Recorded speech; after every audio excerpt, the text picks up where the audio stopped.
Good evening, everyone. My name is Gabriel. I'm 26 and I live in Salt Lake. I decided to take this class because back when I went to Salt Lake Community College, the professor at the time had said that this class would be a good follow-up to our own. And so here I am. Not disappointed. I'm loving the class so far. A little bit more about myself. I'm mixed ethnicity.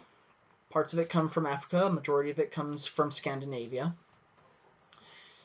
Me and my girlfriend have 3 lovely puppies, and what kind of good dog owner would I be if I didn't show them off? So, I can't see. Here's little Lou. Here's the baby Daisy. Here's big old Negus. And there's me and my baby Katie. A little bit more about myself. I love anime, all things Lord of the Rings. Let's see, learning about Roman Empire history. I currently work over at Granger High School. I'm a tracker, but most of the time they have me running the detention room. So as you might imagine, I'm not everybody's favorite person, but I'm not the most hated person. So there's a good thing there.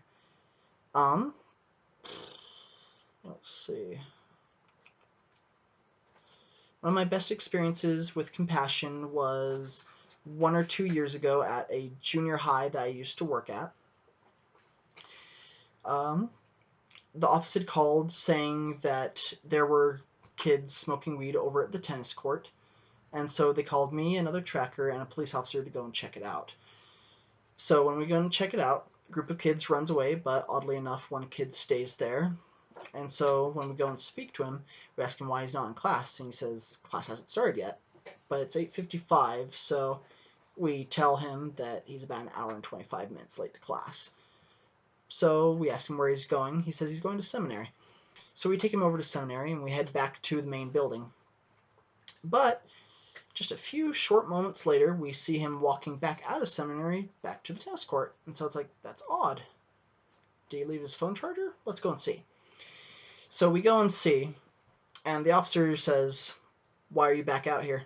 He's like, oh, I forgot my phone charger. So he opens up the latch and pulls out a little baggie of weed. And as you might imagine, the kid just gets really quiet, shrinks into himself, kind of has that deer in the headlights look. And so the officer pulls him over to the side, and we can't make out a lot of what they're saying, but basically it was, do you want to go to class or do you want to go to my office? And so the kid says, I want to go to class. So they walk over to a little drainage pipe, and the cop throws the little bag in. The kid looks at him like he's just ready to go ballistic. But the officer says, look, you're just starting high school. You don't need all these problems. You don't need to start any trouble. If you're going to do this, don't. And just keep it away from other kids. Keep it away from the school. Because the next time I catch you, you're going to be in my office, and there are going to be severe consequences. And to me, that was very surprising, just because I had known teachers, administration, the other officers to not even give the kid a warning and just haul him off. But he was really nice to this kid, just said, hey, don't mess up again. And yeah. And to me, what compassion means, especially in a social justice setting, is that you treat everybody the way that you want to be treated, regardless of religion, race, color, what have you. Because I think there's been enough of that in history. And you have to acknowledge everybody's truth, whether you like it or not, because even though it's not yours, it's theirs. And so whether you like it or not, you need to respect that. And that's what it means to me. I look forward to this class and to talking to all of you and proceeding forward. Thank you. Have a good night.